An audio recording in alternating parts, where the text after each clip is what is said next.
Alhamdulillahirobbil alamin hamdan yuafi ni'amahu wa yukafiu mazidahu wa shollallahu wasalam ala imamil muhsinina sayyidana Muhammadin sholawatu rabbihi wa salamuhu alaihi wa ala alihi wa syohbihi wa salim tasliman kairo. Nahmaduhu wa nasta'inu wa nasta'gfiruhu wa na'udzubillahi min syururi anfusina awamin sayyiati ama'alina. Min yahdillah fala mudhillalahu wa min yudhilhu fala hadiyalahu. Allahumma sholli wa salim ala sayyidina Muhammadin wa ala alihi wa sahbihi ajmaina amma ba'du. Puji dan syukur mari kita panjatkan kehadirat Allah Subhanahu wa Ta'ala. Dialah yang memberkati kita semua berbagai nikmat dan karunia, dan hanya kepadanya lah kita dikembalikan.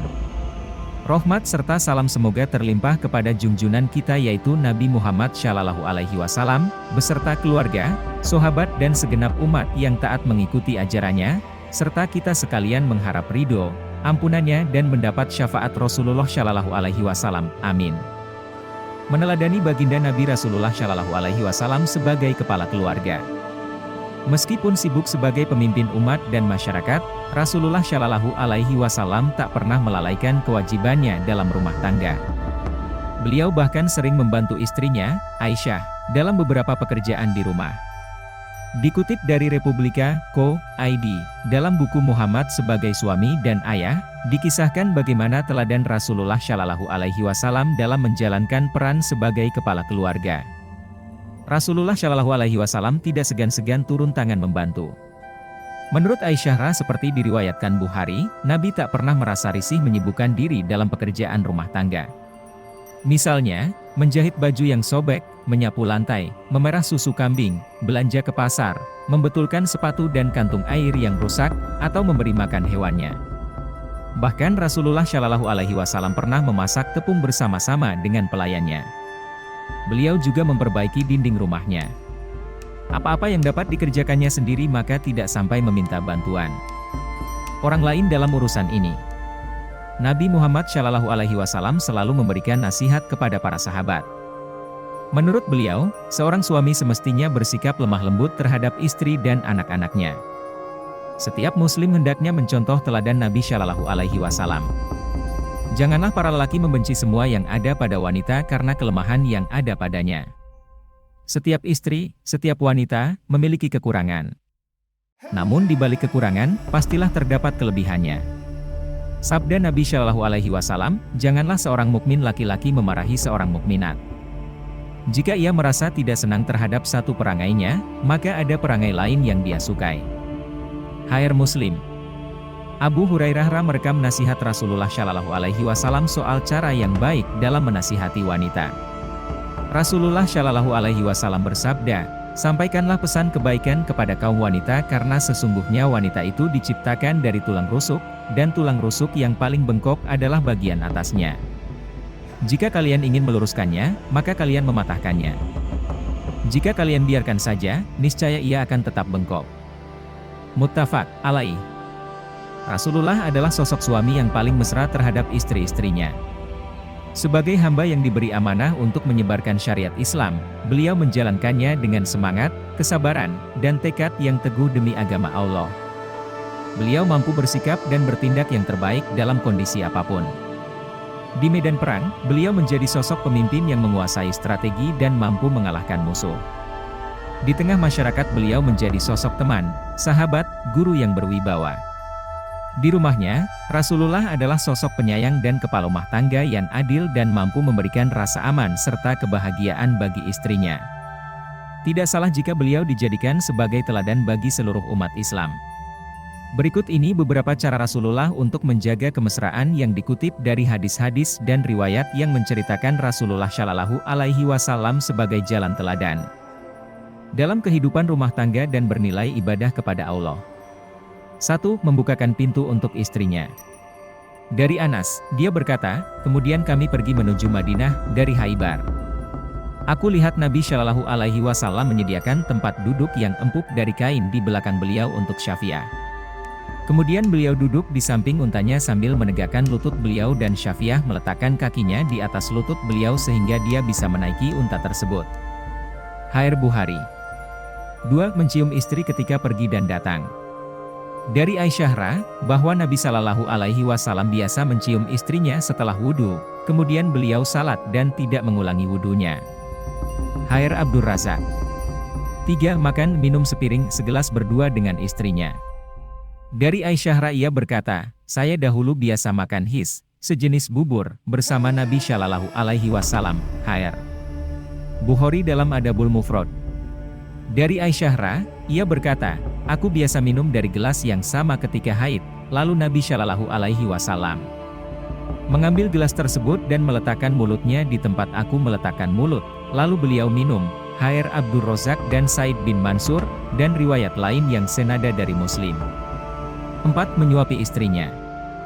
Dari Sa'ad bin Abi Waqqas berkata, Rasulullah Shallallahu Alaihi Wasallam bersabda, dan sesungguhnya jika engkau memberikan nafkah, maka hal itu adalah sedekah, hingga suapan nasi yang engkau suapkan ke dalam mulut istrimu.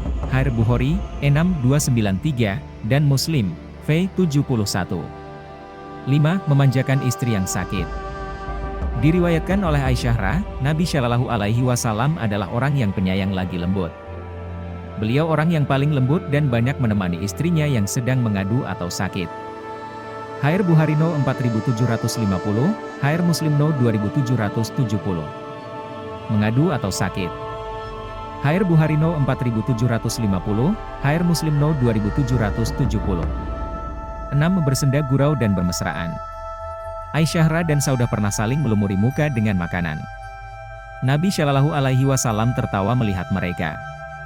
Hair Nasai dengan isnad Hasan. Dari Zaid bin Sabit berkata tentang Rasulullah, suka bercanda dengan istrinya. Hair Bukhari. 7. Melayani istri. Dari Abu Hurairah, dia berkata, Rasulullah bersabda, orang mukmin yang paling sempurna imannya ialah yang paling baik akhlaknya, dan orang yang paling baik di antara kalian ialah yang paling baik terhadap istrinya. Hair Tirmidzi, Ibnu Hibban, hadits Hasan Syahih. 8. Memberi hadiah. Dari Ummu Kalsum binti Abu Salamah, ia berkata, ketika Nabi Shallallahu Alaihi Wasallam menikah dengan Ummu Salamah, beliau bersabda kepadanya, sesungguhnya aku pernah hendak memberi hadiah kepada Raja Najasyi sebuah pakaian berenda dan beberapa botol minyak kasturi. Namun aku mengetahui ternyata Raja Najasyi telah meninggal dunia dan aku mengira hadiah itu akan dikembalikan. Jika hadiah itu memang dikembalikan kepadaku, aku akan memberikannya kepadamu. Ia, Ummu Kultsum, berkata, ternyata keadaan Raja Najasyi seperti yang disabdakan Rasulullah Shallallahu Alaihi Wasallam, dan hadiah tersebut dikembalikan kepada beliau, lalu beliau memberikan kepada masing-masing istrinya 1 botol minyak kasturi, sedang sisa minyak kasturi dan pakaian tersebut beliau berikan kepada Ummu Salamah. Hair Ahmad. 9. Tetap romantis saat istri sedang haid. Haid adalah sesuatu yang alamiah bagi wanita. Berbeda dengan pandangan kaum Yahudi, yang menganggap wanita haid adalah najis besar dan tidak boleh didekati. Ketika Aisyah Ra sedang haid, Nabi Shallallahu Alaihi Wasallam pernah membangunkannya, beliau lalu tidur di pangkuannya dan membaca Al-Quran. Hair Bukhari No 7945. 10. Istri memberi parfum ke badan suaminya. Aisyah Ra berkata, aku meminyaki Rasulullah Shallallahu Alaihi Wasallam, kemudian beliau berkeliling kepada istri-istrinya. Lalu beliau berihram dan menyebarlah bau minyak wangi. Hair Bukhari. Dan Aisyah Ra berkata, aku telah meminyaki Rasulullah Shallallahu Alaihi Wasallam dengan sebaik-baik minyak wangi. Hair Bukhari. 11. Sering mencium istri. Mencium istri dengan penuh kasih sayang, sangatlah mulia dan romantis. Nabi Shallallahu Alaihi Wasallam sering mencium Aisyah dan itu tidak membatalkan puasa. Hair Nasai dalam Sunan Kubra 2/204. 12. Mengantar istri. Syafiyah, istri Nabi Shallallahu Alaihi Wasallam menceritakan bahwa dia datang mengunjungi Rasulullah Shallallahu Alaihi Wasallam. Ketika beliau sedang melakukan itikaf pada 10 hari terakhir Ramadan, dia berbicara dekat beliau beberapa saat. Kemudian berdiri untuk kembali. Nabi Shallallahu Alaihi Wasallam juga ikut berdiri untuk mengantarkannya.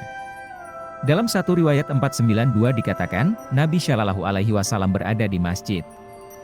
Di samping beliau ada para istri beliau. Kemudian mereka pergi, pulang. Lantas Nabi Shallallahu Alaihi Wasallam berkata kepada Syafiyah binti Huyai, jangan terburu-buru, agar aku dapat pulang bersamamu. Hair Bukhari dan Muslim. 13. Memperhatikan perasaan istri. Sesungguhnya ketika suami memperhatikan istrinya dan begitu pula dengan istrinya, maka Allah memperhatikan mereka dengan penuh rahmat. Manakala suaminya merengkuh telapak tangan istrinya dengan mesra, berguguranlah dosa-dosa suami istri itu dari sela jemarinya, diriwayatkan Maisarah bin Ali dari Rafi dari Abu Said Al-Hudzrira. 14. Segera menemui istri jika tergoda. Dari Jabir, sesungguhnya Nabi Shallallahu Alaihi Wasallam pernah melihat wanita, lalu beliau masuk ke tempat Zainab, lalu beliau tumpahkan keinginan beliau kepadanya, lalu keluar dan bersabda, "Wanita, kalau menghadap, ia menghadap dalam rupa setan. Bila seseorang di antara kamu melihat seorang wanita yang menarik, hendaklah ia datangi istrinya, karena pada diri istrinya ada hal yang sama dengan yang ada pada wanita itu." Hair Tirmidzi. 15. Berpelukan saat tidur. Perilaku Rasulullah yang menggambarkan tentang hal ini, Rasulullah berkata, "Mendekatlah kepadaku, hangatkanlah diriku, hangatkanlah diriku." Lalu kukatakan pada beliau, "Saya sedang haid." Beliau berkata, "Walaupun engkau sedang haid, singkaplah kedua pahamu." Lalu kubukakan kedua pahaku dan beliau meletakkan pipi dan kepalanya, juga dadanya, di atas kedua pahaku, aku mendekap beliau, hingga beliau merasa hangat dan tertidur. Hair Bukhari. 16. Membantu pekerjaan rumah tangga. Aisyah pernah ditanya, apa yang dilakukan Nabi Shallallahu Alaihi Wasallam di rumahnya? Aisyah menjawab, beliau ikut membantu melaksanakan pekerjaan keluarganya. Hair Bukhari. 17. Tiduran di pangkuan istri. Dari Aisyah, ia berkata, Nabi Shallallahu Alaihi Wasallam biasa meletakkan kepalanya di pangkuanku walaupun aku sedang haid, kemudian beliau membaca Al-Quran. Hair Abdur Razak. 18. Mandi bersama istri. Aisyah pernah mandi satu bejana bersama Nabi. Berkata Aisyah, aku mandi bersama Rasulullah Shallallahu Alaihi Wasallam dalam satu bejana, aku mendahuluinya dan ia mendahuluiku. Mengambil wadah, sampai-sampai ia berkata, tinggalkan untukku, dan aku berkata, tinggalkan untukku. Hair An-Nasai 202. 19. Disisir istri. Dari Aisyah, ia berkata, saya biasa menyisir rambut Rasulullah Shallallahu Alaihi Wasallam, saat itu saya sedang haid. Hair Ahmad. 20. Membelai istri. Adalah Rasulullah Shallallahu Alaihi Wasallam tidaklah setiap hari melainkan beliau mesti mengelilingi kami semua, istrinya, seorang demi seorang. Beliau menghampiri dan membelai kami dengan tidak mencampuri hingga beliau singgah ke tempat istri yang beliau giliri waktunya, lalu beliau bermalam di tempatnya. Hair Ahmad. Demikian indahnya teladan Nabi dalam memperlakukan perilaku istri-istri beliau. Nabi Shallallahu Alaihi Wasallam bersabda, yang terbaik di antara kalian adalah yang terbaik terhadap keluarga istrinya. Dan saya adalah orang yang paling baik terhadap istri keluargaku. Hair Tirmidzi. Allahumma salli wa sallim ala Rasulillah. Ya Allah, kami memohon kepadamu agar engkau memberikan kami kekuatan dan kebijaksanaan untuk mengikuti teladan Rasulullah Shallallahu Alaihi Wasallam dalam segala aspek kehidupan kami. Kami berterima kasih kepadamu atas semua nikmat yang telah engkau berikan kepada kami dan kami berharap agar kami dapat menggunakan nikmat tersebut dengan cara yang baik dan bermanfaat bagi diri kami sendiri dan orang lain. Ya Allah, engkau telah memberikan kepada kami contoh yang sempurna dalam diri Rasulullah Shallallahu Alaihi Wasallam. Dia adalah teladan yang mengajarkan kami untuk hidup dengan kejujuran, kedermawanan, kesabaran, kasih sayang, dan keberanian. Kami memohon kepadamu agar engkau memberikan kami kekuatan untuk mengikuti contohnya dan mengambil pelajaran dari hidupnya. Ya Allah, kami memohon agar engkau melindungi umat Islam dari segala bentuk kejahatan dan bahaya. Kami memohon agar engkau memberikan kekuatan kepada umat Islam untuk menghadapi tantangan dan mengatasi kesulitan. Dengan bimbingan dari ajaran Rasulullah Shallallahu Alaihi Wasallam. Ya Allah, kami memohon kepadamu agar engkau memberikan rahmat dan berkah pada keluarga, sahabat, dan pengikut Rasulullah Shallallahu Alaihi Wasallam. Kami memohon agar engkau menjaga dan melindungi mereka dari segala bentuk kejahatan dan bahaya. Ya Allah, kami memohon kepadamu agar engkau menerima doa dan amal kebaikan kami dan mengampuni segala dosa dan kesalahan kami. Kami berharap agar kami dapat mengikuti ajaran Rasulullah Shallallahu Alaihi Wasallam dengan sepenuh hati dan mengambil contoh dari kehidupannya yang penuh cinta kasih dan belas kasihan. Allahumma sholli wa sallim ala Rasulullah. Amin.